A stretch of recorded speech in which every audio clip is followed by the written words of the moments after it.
I started doing what I love the most, right? And talking about heavy metal has been a huge platform for everything heavy metal, but also, to talk about Ukraine as well, right? And thanks to that platform, we organized a bunch of amazing fundraising events, including with some of the biggest names in the world of metal, rock and metal, right?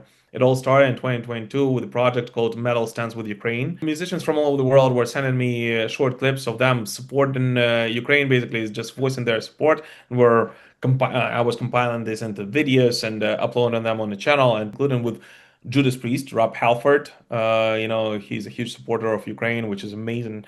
Last year, Judas Priest invited me on their tour in Spain, and on the entire Spanish tour for Invincible Shield album, we were fundraising for Ukraine and long after that. And all of that went to Steel Wings Foundation, my nonprofit there. Musicians are constantly sending me videos like, "Oh, post this. I want to say something in support of Ukraine, like post it," or something like Yeah. this. Or I guess, became the Ukrainian metalhead everyone knows. So if you think about metal in Ukraine, you kind of think about Metal Pilgrim. And we will prevail. Slava Ukraini!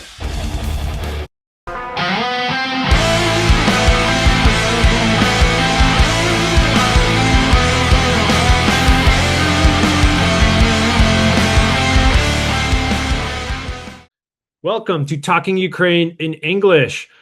Today we have someone who's a new person to me. I'm meeting for the first time. His name is Vladyslav Stadnyk. Yeah, you're uh, good. You're good. Vladyslav has several YouTube channels. I know him. He came onto my radar because he's got a show called on YouTube called The Metal Pilgrim, and it's a metal news, what's happening now, all about in the metal genre, interviews and things like that. So I've been watching that because I'm also into the metal music. And then I noticed like the Slava Ukraini at the end, and I'm like, wait a second, is this guy from Ukraine? And sure enough, you were. So that was an added little bonus. And yeah, I want to get to know more about how you got into this. You do some fundraising for Ukrainian army and other needs. So I want to get into all of that. But first, like, let's get to know your backstory a little bit. Are you from Kyiv? Were you born there? And I know you studied in America. Like, how did you end up? Give us the like brief elevator pitch of like where you're from and how you ended up coming to America, first of all. When it comes to me, the brief elevator pitch would be like 15 minutes long one. So it's gonna be a tough one. But yeah, I'm from Kyiv. I was actually born in Zaporizhia in the south of Ukraine, in the Russian speaking, so that whatever Yeah, the my Russians are calling my it wife is now. from Zaporizhia, Oh, Zaporizhia yeah. Oblast. Yeah. Which, if you know anything about that region, has nothing to do with Russia, and it's actually the land of the free. It's like the heart and soul of Ukraine, and there are a lot of amazing people there. So I'm one of those. But when I was a little kid, I was actually, my family moved back to Kyiv because we are originally from Kyiv. Our family, the roots are from Kyiv. Apparently, according to the story, like our families were basically running around from the USSR for like 80 years until they met in Zaporizhia. And then, with my generation, we moved back to Kyiv, which is a romantic way of describing it. But in reality, that's what happened. And there I lived until I was 17-ish. Yeah, I think 17. And then I went from there to live and study in Costa Rica for 2 years. I represented Ukraine in a program called United World Colleges, which is a wonderful program, basically of trying to unite people from all over the world. It's one of those programs that appeared after World War II in the world's attempt to make sure that there are no more wars going on in the world. So it's a tough one. You had people from Palestine and Israel who are together all the time, Ukrainians and Russians and so on and so forth. And then from there, I studied there, lived there for 2 years, and then from there I got accepted to a bunch of the American colleges, universities, and I decided to go to Wheaton College in Northern Mass. And there I stayed for 4 years, studied abroad in London, and traveled around as much as I could. Obviously, worked in the United States for a little bit, but then I went back to Ukraine because my contract in the US ended up basically, and I wanted to to move back actually to Costa Rica, if I'm being honest. I was offered a What job year in was this around? 2013. I came back to Ukraine, but my contract in Costa Rica, the tentative contract, was not going to start for another half a year. So I was like, okay, I haven't lived in Ukraine for 7 years. I'll go back to Ukraine, start working there or something. Like just do something for half a year before I go back to Costa Rica. And then the revolution started. And on the first day of revolution, I called up the guys in Costa Rica and I was like, sorry, guys, I'm not going anywhere. And since then, it's been 12 years and I'm back home and I'm not intending to move anywhere. Still working at that temporary job that I got, seriously, that I got back in 2013. I told the guys when they were hiring me, I was like, but I'm only here for half a year. So if you want me, great, but just know that I'm leaving. They were like, okay, sure. It's, yeah, on the 1st of July, I'll be celebrating 12 years in the company. What's the job there? What do you do? I work in advertising technology, so basically online marketing, online advertising. It's a company called MGID. It's a native advertising provider. So yeah, basically an ecosystem for publishers and advertisers to meet in the digital world and and advertise their products. And what did you study in college in Wheaton? Economics. I was econ major both in like my in Costa Rica there was no really major, but like you could choose a couple of classes that would be your main ones, and it was economics for me. And then in Wien I studied economics, and then as a minor I think I did sociology. I don't remember if I ever declared it, but I actually did it. I'm one of those guys. Yeah, I went to school in Boston too. I went to Emerson. Ah, I went to Emerson College. that's nice. Oh my God. I went to That's film school there, but probably earlier than you were there. awesome. I graduated in 99. Oh yeah, a little bit. Yeah. Yeah. You look good though. Come on. I shaved all the grays Ah, for the okay, summer. okay, yeah. Yeah. Yeah. Uh, So, well, later on we'll get into your show, but it seems like the marketing stuff you do, those skills, it's the same skill set that you apply for your podcast. But let's go back to like Ukraine. So 2013 revolution. Um, did you take part in going to Maidan, and what did you do after the war in Donbass started? I was there filming during mhm. that time, and I ended up going at the end of 2015, showing my documentary near the front lines, near Wow. Konstantinivka, Druskivka, Kramatorsk, and like showing it in like schools and libraries and army bases. So I had this kind of cool experience of like showing this documentary about the beginning of the war to people who were involved in the Mhm. war. So that I'm just sharing that as an experience that was really something unique as far as like a filmmaker experience goes. Wow, that's really interesting. That's cool. Yeah, I mean, I my first day at Maidan was on the 24th of November. So it was like right before it officially started. It officially started on the 1st of December as a revolution, right? So I was there when it was a student protest, like a small student protest. There were like I don't know, 50 of us or something like that. So I was there since the very beginning. I took an active part in it, basically until the very end.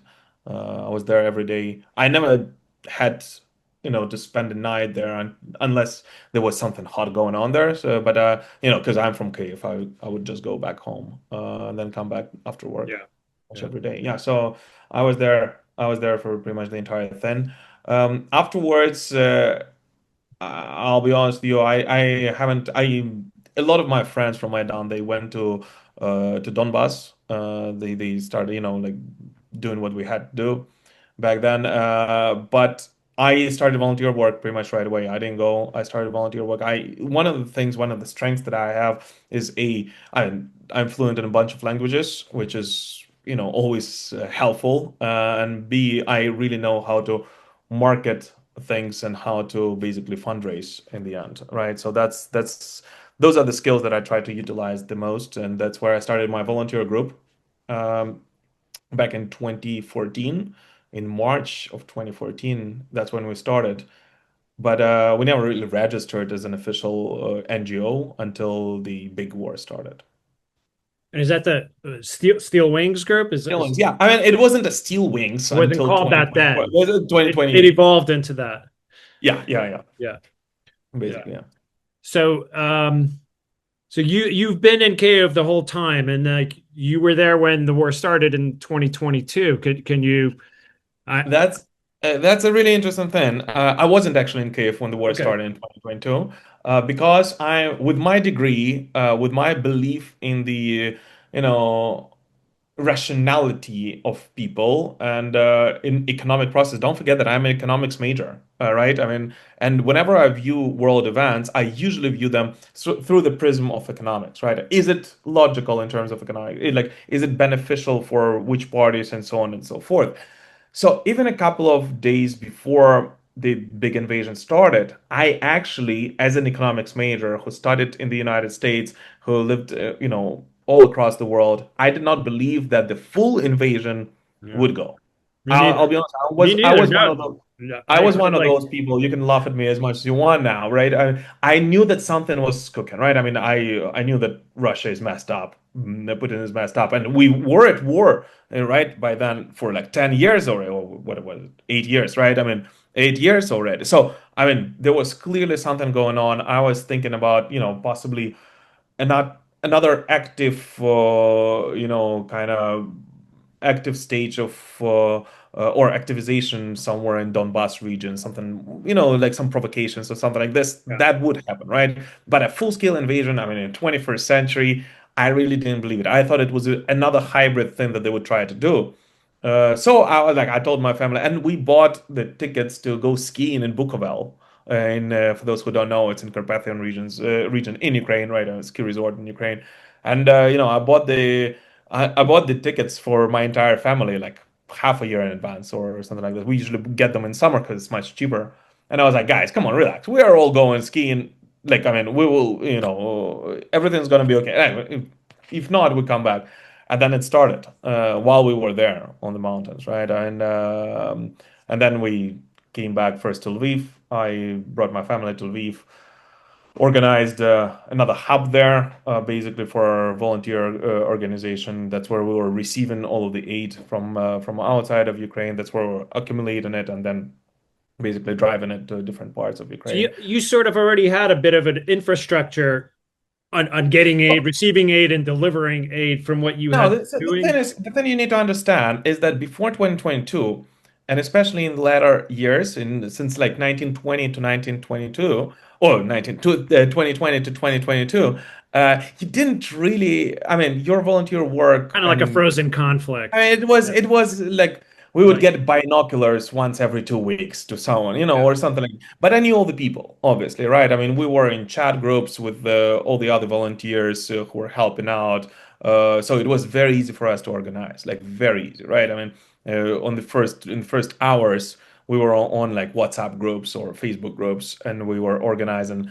Okay, so let's find a hub. Let's find a storage space in Lviv because Lviv is like the most uh, you know logistically correct place for us to do that. I mean, someone had a space. Okay, got it. Then we had a route with someone was going returning to Ukraine from like Germany. I was like, okay, you pick up all the stuff that we just bought in Poland, and they would like drive with all that stuff, and we would accumulate it all in Lviv, and then from there drive it, across the country. And then obviously I brought my family back to Kyiv, and we moved it, all to Kyiv, and now the hub or whatever it's called, it's here. But I'll be honest with you, we don't even have a storage space right now, like a proper storage space, because we don't really need it. I mean, with my volunteer group, I mean, with our NGO, we're basically receiving stuff, signing it off, taking pictures with it, and shipping it to the boys and the girls on front lines right away.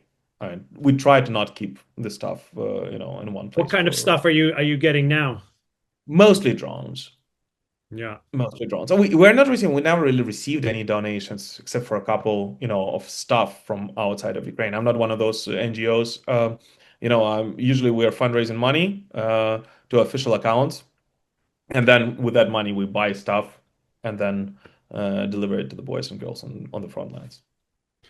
So your family stayed in Kyiv. Like you guys all ended up going back to Kyiv at, at some point. Like, did Yeah, you yeah. I think mean, about sending them I think abroad I brought or? my family, my family back. on May 10th or something like this. Remember Okay. whenever the Kyiv region was like officially liberated, that's when my family got back fully. Yeah. So they're you guys have just stayed there the whole time. Yeah. My wife said that she wouldn't leave without me anywhere, and I obviously would not want to leave. Yeah, you have a child, I yeah. now have three. Oh. As of right now, I already have three kids, all three girls. Wow. Okay. Okay. So you got your hands full with that too. Yeah. Yeah. So what, like be living in Kyiv, especially in recent weeks, what has life been like? I mean, you see these headlines, but then again, life goes on, right? So I mean, how does that work for you and your family, like living in this environment? Like, especially like I'm kind of curious, for your kids, like Yeah. how do they perceive everything? Well, you see, I have a map of Middle Earth behind me, and and I'll explain to you what I mean by this. Ukrainians are like hobbits. We will fight for our way of living no matter what, and we will continue living the normal life even amidst the craziest of times. Always, this is the spirit of Ukrainians. Like I mean, we'll try to find the normality amidst the storm. Always. Uh, so life in Kyiv is crazy if you think about it. It's absolutely insane. You have the craziest bombings at night, and then in the morning, a coffee place near which the bomb literally landed several hours ago would open, and they would put a sign, "Sorry, we like for a shattered glass on the floor, but we are open." That's the resilience of Ukrainians, and that's all you need to know about Ukrainians and Kyivans in particular, but not only Kyiv. Like it happens pretty much all across Ukraine. So yeah, I mean, in order for us to stay sane during these crazy times, I mean, we try to live life as normal as possible, but in reality, none of this is normal, right? I mean, it's not normal that my kids know what to do when an air raid alarm goes off in the 21st century in the middle of Europe. This is nonsense. This is one of those things that is supposed to be in the past. But yeah, we try to make you know our kids' lives as normal as possible.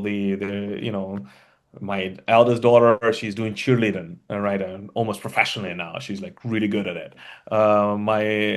My middle child, she loves playing soccer. So yeah, we try to give them everything like that, Yeah. obviously. Yeah, I mean, do you guys, I mean, sirens go off pretty often there. Are there times where you like know, okay, this is a time where we need to sort of do something and take precautions versus Yes. like I mean, like how often is your life interrupted by things like that? Well, usually several times a day, but you're correct. I mean, if you go to the shelter every time, then that's it. Like, I mean, you would go crazy, right? I mean, it's impossible to do that. So we have an app on our phones that basically tells you, and like Telegram chats that tell you basically what kind of alarm is it, how serious it is, and how close it is to, immediate danger to Kyiv, for example. And based on that information, you basically make a decision whether to go to the shelter right away, whether wait a little bit and see what happens, and then when the danger becomes more permanent, more prominent, then you go there. So basically, you make that decision. But obviously, that's because we've been in this for over 3 years now. Everyone knows where the nearest shelter is, so it takes less time to get there now and everything. So you're kind It's of it's become such a normal part of life in Ukraine, which is what's crazy because like I mean, you hear about these wars, 10-day wars, 20 days wars. I mean, this is 3 fucking years. yeah. And I mean, obviously everyone's tired of it. But from the Ukrainians, it's become normal. Death has like become normal. Like you could die, like you could get hit by a car, you could get hit by a bomb or a drone or something. And I think for, like people outside Ukraine, the death and the has also become normal. Like in the beginning, it was like people were a lot more engaged, and people have just sort of like gotten, I want to say tired of hearing about it. And that's what's That's the scariest part, man. And that's what's really scary. I mean, because a lot of people are like everyone outside of Ukraine can simply switch the channel. I mean, that's right. It's old news. Just switch the channel and learn about something else. go to MTV or whatever it is. For us, we cannot. It's literally our lives, right? We cannot do that. Even in Russia, you can zone out from this, right, completely, and like don't be bothered, not be bothered by it. Ukrainians are, we're suffering from this every day, and for us, it hasn't become easier. If you think that this normality made it easier, no, not at all. Hearing about deaths is, at least for us, it's never easy, right? So it's just I don't know how many psychological problems we'll all have after this all ends. I Yeah, can't even I mean imagine. that's a big thing, especially for the kids, Yeah. like the kids growing up in this environment. I mean, it's sort of like, 'cause, on the show, I've talked to a lot of people who visit Ukraine, but not so many who live there, like Ukrainians who live in Ukraine, it's a lot of people who travel in and out. I mean, how do you feel about what's going on in the political arena? Like you lived in the States, you studied in the States.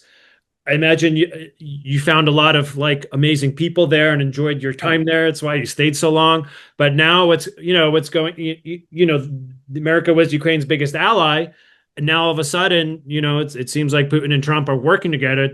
I mean, from my perspective, to deplete Ukraine's like defense military, so, and that's why Putin's accelerating, and nothing's being done. And and there's some talk from Europe, but like from the American side, it's really discouraging. I don't know, how do you perceive, how are you feeling about like what's happening in the last few months since the new U.S. administration? Well, the thing is, first of all, I love the United States. I love America. I love American people. I love both parties. People on both sides of the political spectrum, right? I have a lot of left-wing friends. I have a lot of right-wing in American terms.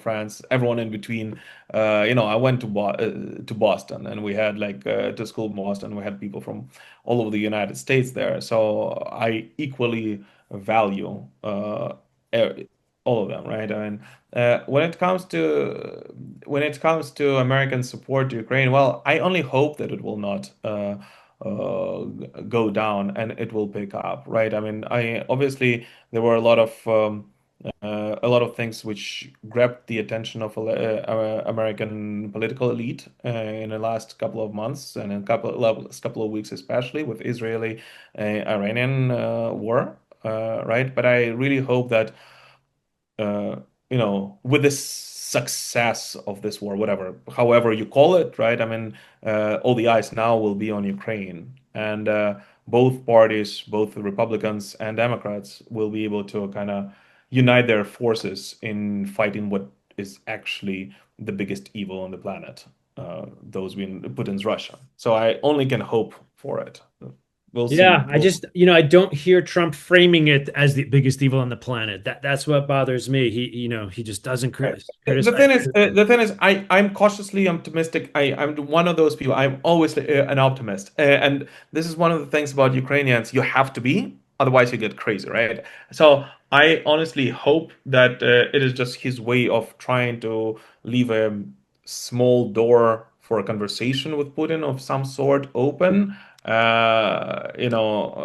That maybe we don't know. Maybe he has some kind of plan. Let's just hope for it.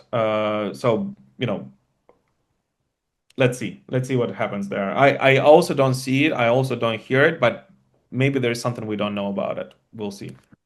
Yeah.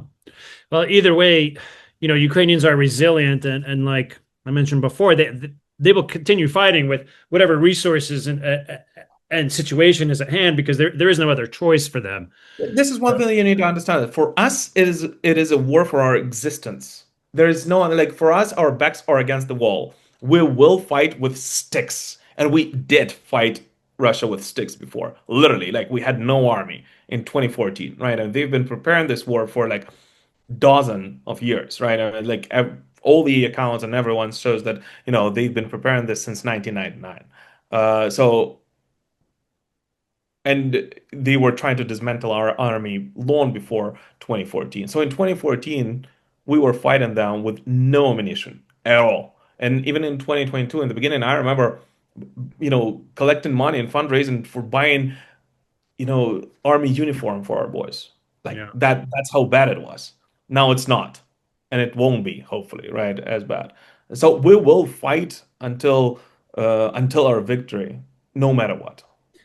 Well, let's talk about a little about your show. How has how long have you had Metal Pilgrim, and how has how has that meshed with you're being Ukrainian during this time?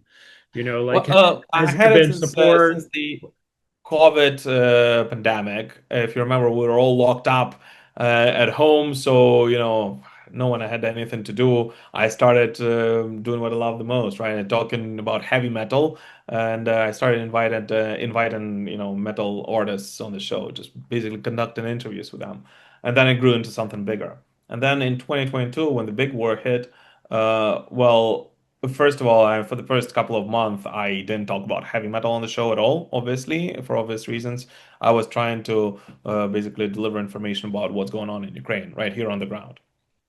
But then I realized that it's actually counterproductive in a way because, I mean, there are people who do it better than me, possibly, right? And people who subscribe to my channel, they subscribe there for metal. I mean, they all support me, they love me, and they, of course, will watch that information, but that's not what they came for. So I started talking about metal again. And since then, it has been a huge platform for everything heavy metal, but also, to talk about Ukraine as well, right? And thanks to that platform, we organized a bunch of amazing fundraising events, including with some of the biggest names in the world of metal, rock and metal, right?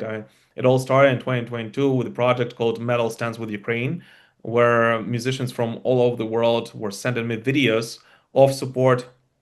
Yeah. Oh, I don't see. Ah, nice. Haha, awesome.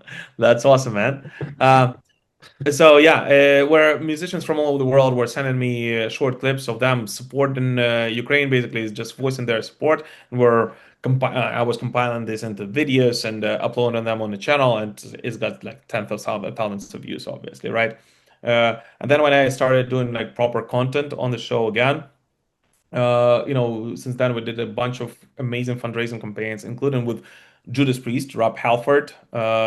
He's a huge supporter of Ukraine, which is amazing. And actually, last year they invited Judas Priest invited me on their tour in Spain, thanks to Madness Life as a Spanish promoter and Judas Priest and their management. Basically, they invited me, and on the entire Spanish tour for Invincible Shield album, we were fundraising for Ukraine and long after Wow. that. And we were also, we raffled Rob Halford's iconic sunglasses, in which he, went up on stage during the 50th anniversary tour, which is a huge deal. And we were able to raise 1 million hryvnias for those. So it's like a lot of money, obviously. And all of that went to Steel Wings Foundation, my nonprofit there, because it's the only one I can fully trust, because, it's 100% transparent, obviously there.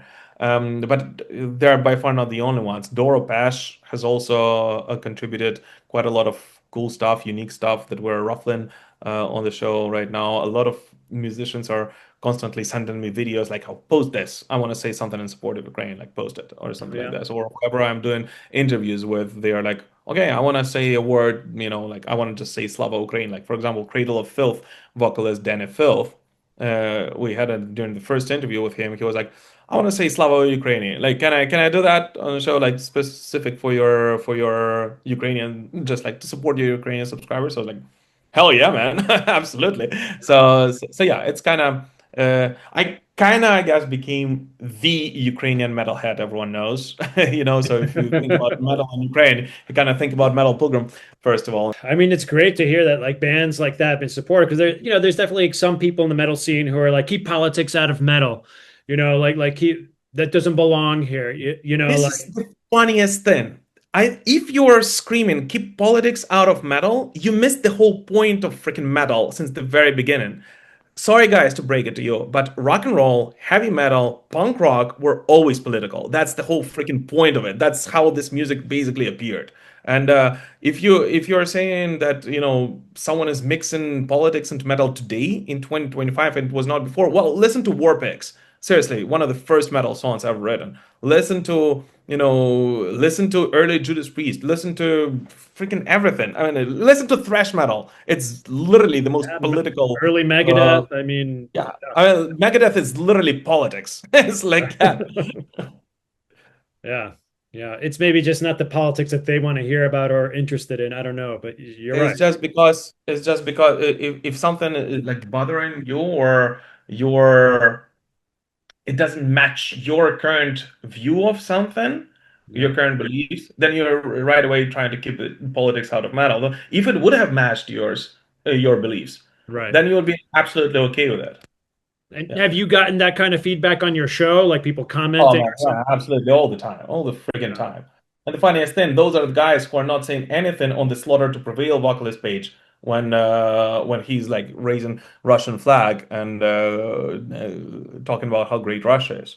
sure. It's like it's not about politics and metal. It's about you being a freaking Nazi supporter. That's it. Sorry.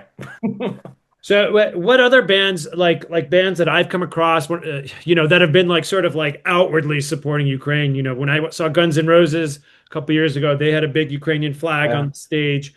I know Pink Floyd put out that LP in Ozzy, collaboration, Ozzy and Sharon Osbourne, obviously. put out a record, right? Like a Blue and Yellow. Yeah, I have it right there. There was a limited edition specifically for Ukraine, and Ozzy was actually one of the first people to record like a long message like "Stand with Ukraine, support Ukraine," and so on and so forth. Out of the metal guys, a lot of people like I don't even like Within it's Temptation, I know is a big Within support. Temptation are huge. I mean, obviously they're the biggest and the most vocal supporters of Ukraine. Krokan, Halloween, Sasha Gerstner was huge in this. Paul Diano of Iron Man, Blaze Bailey as well. Like you name it, pretty much. I mean, the Scorpions were that's it wasn't really a surprise, but it was one of the bands that took the biggest hit financially, possibly because I don't know if you know about that, but Scorpions had a huge diehard following in Russia. They Uh, were massive in Russia. Like, I mean, I don't know what percentage of their sales came from Russia, but it was massive. And they are the ones who are like, no, we cannot do this, right? I mean, they changed the lyrics to Wind of Change to support Ukraine, right, and they've been right. touring with it for a couple of years. Klaus Meine, Rudolf Schenker, what's his name? Mickey D. By the way, Mickey D is a huge supporter of Ukraine as well. I mean, they were all like very vocal about supporting Ukraine all the time. And guess what? Their overall performance around the world did not drop at all because people love authenticity. People love when rock and metal musicians actually take a stand because this is what rock and metal is about. So, and when it comes to Within Temptation, their popularity around the globe has only risen. It's simple as that. So, like, I mean, yes, there are some crazy lunatics who are screaming, "Oh, keep politics out of metal. I'm not going to listen to Within Temptation anymore." Well, for every one of those, there are 10 who value authenticity, who value people taking a stand, even today in 2025. And I think this is the biggest problem overall of our post-truth society, is that people try to not hurt each other's feelings so much. The actually good people, they try to not hurt each other's feelings so much that they're afraid to voice their opinion and afraid to take a stand for something they truly believe in. Hmm. And so when someone actually does take a stand, people value it because they see it as, the truthfulness in it. Yeah. The There are craziest some. thing is that the bad guys are never silent. They're always very vocal. So, yeah. Yeah, there's some bands that will still try to play in Russia, right? Like uh, Limp Bizkit, I think, played in Crimea Limp Bizkit is I have no respect for that yeah. I mean, I never liked for the band them. ever. I mean, like Yeah. it What? honestly, like this one of the bands who were like playing in Crimea when it was first occupied and the Yeah. stuff like that. Max Cavalera, I have no respect for that person whatsoever. Sorry, and I'm a huge Sepultura fan. Like I love Sepultura and I loved Soulfly, but Max Cavalera have no respect for that person because I mean he was literally in 2020, I think it was it. He was performing in Russia and said something like, uh, keep politics out of metal, but Crimea is Russia, right? It's like you don't do that. That's not cool. Yeah, I mean that's happened. Like my wife, when we saw Iron Maiden, she didn't like that. Bruce Dickinson said something at one show like, "Oh, let's all be friends and like all sort of put this stuff behind and forgive and forget and like he didn't really take a stand. I mean, have you? I haven't heard that from Bruce. I was when I was at the show. I saw one show because once again I was fundraising at Wacken Open Air in 2023. Was he was actually saying something quite the opposite. He was like, you cannot. When he was opening for Death of the Celts, he was talking about how in history there are the invaders who are trying to erase people's cultures, people's identities, and so on and so forth. But get what? Guess what? It never works, and you cannot erase culture, you cannot erase language, and so on and so forth. Us, the Ukrainians, they know it. Hmm. So I don't know. I don't know which one you're particularly talking about. So, and I'm not gonna defend him for not then. But the one that I heard was rather vague, but more in support of Ukraine than Yeah. Yeah. yeah. Yeah, but you definitely get some surprises where people are, it's such a black and white situation. It seems like it's some people are Exactly. like, This is one of the things that this is one of those situations. This is the same one as during World War II. Either you're on the right side of history or not. And not, you don't get to be Switzerland in every war. Sorry, guys. yeah, I think Ginger sort of became a little more pro-Ukrainian, like publicly than they were in the past. I don't know what's your This, take on them? Ginger, this for is one of everyone those listening, bands. This they're is a one of band those bands.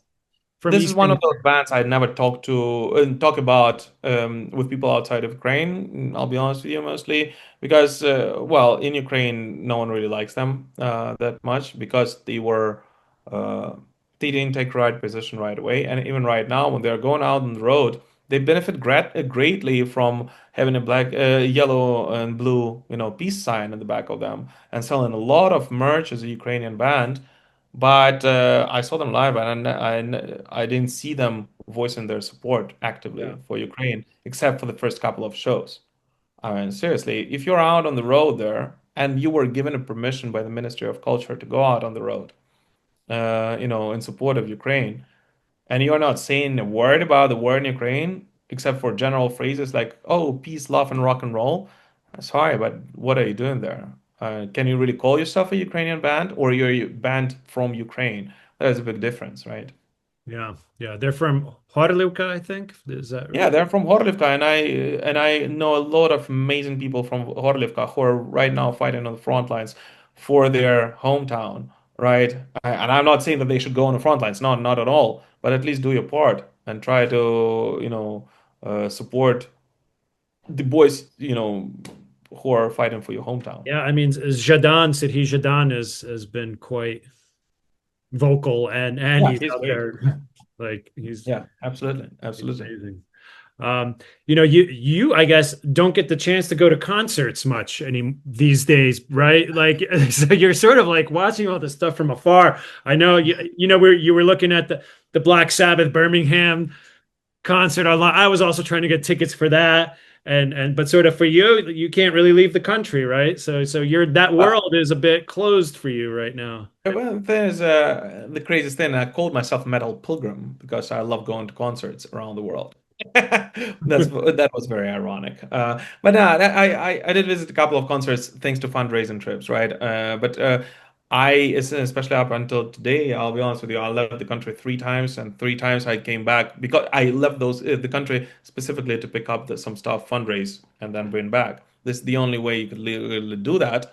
And obviously, you can always cheat the system, say that you are Can you going sneak for in a a vol show?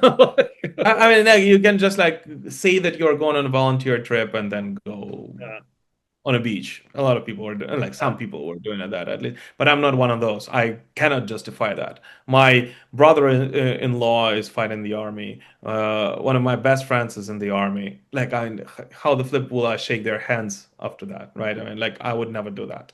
So I'm very honest. And even though I'm the head of a pretty large nonprofit organization, so I can write myself basically an invitation to go abroad. Like it's one of those things, right? I mean, like I know, and everyone knows that I will come back. Like I didn't do it. I been 3 times. very publicly, very openly, all three times for fundraising trips. And I, told everyone exactly how much I fundraised, what I bought for it, when I left the country, when I came back to the country, so that it's very transparent. Yeah. Yeah. If you could go to see a show this year, who would you like to see? Just out of Oh, dude, curiosity. man, Like who's it's who's on your insane. short list of like And Black Sabbath, the Black Sabbath show is the biggest show of this year for sure. Maybe of like this the 2020s. So yeah, definitely would want to see that one. The Scorpions Judas Priest concert, and the same that's weekend, I think, right? yeah, same day, Yeah. right? I mean, then the Judas Priest Alice Cooper one in London on O2 Stadium, and the Iron Maiden one on the West Ham Stadium. Like it's like that's insane already. Those four concerts are, yeah, the shows to see this year, I guess. What about in Ukraine? As far as the metal scene within Ukraine, I mean, there is a festival called Finding Mista, right? Is that a rock festival? Is that a music festival? I don't know. Can It's you it's talk a it's little it's a about what? music festival, but it has a very strong rock and metal representation. It has the dark stage, which is like the most intense stage usually, and even some metal acts perform on the main stage. Now, but yeah, believe it or not, but we are trying to do everything we can for rock and metal to survive even during the hardest of times here in Ukraine, and we obviously use metal concerts to do fundraising, right? And that's the best way to do it for everyone to relax a little bit, at least to like get their steam up for a couple of hours. And a lot of warriors are coming to those shows. I would say up to 30% of all the attendees are the guys from the front lines who just happen to be in town. Yeah, I Uh, mean, metal is therapeutic, man. I mean, you exactly, you exactly. feel that like energy, that aggression, you release it. I mean, that's healthy for your psychological, mental health. Yeah, I always yeah. thought. Yeah, exactly. So we're trying to do that, fundraise money, and actually that has been big source of donation for Steelwings Foundation because everyone knows me as the head of this foundation, right? And that's why most of the concerts in Ukraine, the ones that are organized, the smaller ones, especially in Kyiv, they go usually in support of Steelwings Foundation, and Okay. we raise $1,000, $2,000 here and there, and then add those up, and you got a drone. So just if someone's listening to this and they like metal, but they don't know that much Ukrainian metal, what are some bands maybe that you can put out there that Oh. people should check out? Wow, there are a bunch. Well, if you like really heavy stuff, I would go with 1914 and Hell On. Those are the two death metal bands that are definitely great. Flash Gore is another one, but I think most of people know them because they were huge back in early 2000s. So those three bands are the for the death and black metal fans. On the verge of thrash, I guess. If you're like a more modern progressive sound, Ignea, they're amazing. They're just a wonderful band. I would definitely go with that one. And then, well, it really depends on the genres. I was actually just in the jury. I was judging a competition for young metal acts, just like this weekend, actually. Okay. Uh, yeah, yeah, yeah. Who So, was your and favorite? it's no secret. I voted for number one for Marevo. It's a new band. I heard of them first time when I saw them during that performance, but they were amazing. They were a little bit of a metal or hardcore-ish kind of stuff. So it's not really my kind of music. I'm more into classic stuff, Yeah. but they were really great. I love them. Right. So a pretty cool band. But you would be surprised how many young bands arise in Ukraine right now. I mean, during the hardest of times, I guess that's where metal strives the most. Maybe that's why. But there are a lot of young rock and metal bands that appear in Ukraine. Well, it's encouraging to hear for someone who Yeah, makes that kind of music. Yeah, I like the yeah. traditional stuff too. I like going to the Keep It True festival here in Germany, Oh, just cool. more traditional metal. And I'm releasing my next documentary this weekend, which is on John Sykes. Wow, that's awesome. That's awesome, man. Wow, John Yeah, Sykes was such a legend, such a legend. Yeah. yeah, yeah. I'd always wanted to do something on him, but he was sort of off the radar. And I had done Oh, a film, my previous film on Riot, and that was a big project. And so I sort of didn't jump into something else. And then he passed away. But then after that, there's a lot of tributes and content out there. So I just sort of put something well, together. When you have a chance, please send me the link. I'd love to watch it. I'll send you the trailer when we're done here. Yeah. Yeah. Thank you. Cool. Thank you. Well, I know you got to go, so thank you, Vladislav. Yeah, it was a pleasure, and thank you so much for inviting me, and thank you so much for keeping Ukraine on the radar all the time. And the worst thing you can do right now is to switch the channel and completely forget about us, guys. And you know, it's one of those things when people become tolerant of evil, blind to the evil going on in the world, that's where we side with it. So I encourage each and every one of you guys to please keep Ukraine in your thoughts, prayers, help out in any way you possibly can. And it doesn't have to be monetary if you cannot afford this, obviously, but by pushing your government to support Ukraine, by doing the right thing and I don't know, but spreading information, spreading the word about what's going on here because it's absolutely insane. Yeah, it's overwhelming. Sometimes you feel helpless to be able to do something, but like you have your skills. I try to do this, talking Ukrainian English, or I've made documentaries in the past. There's an information war too. But if someone wants to support you, how can they find you and your foundation?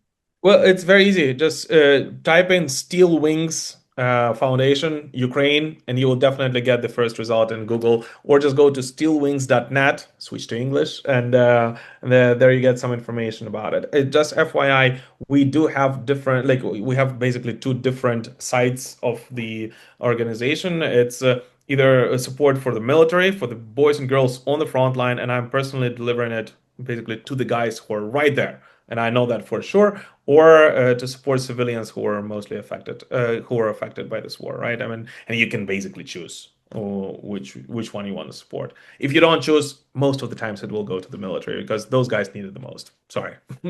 Yeah. Well, thank you for your efforts and your energy, and that you are doing what you're doing. So Thank you so much, Damien. Дякую. Thank you so much for watching this video, guys, and we will prevail. Slava Ukraini!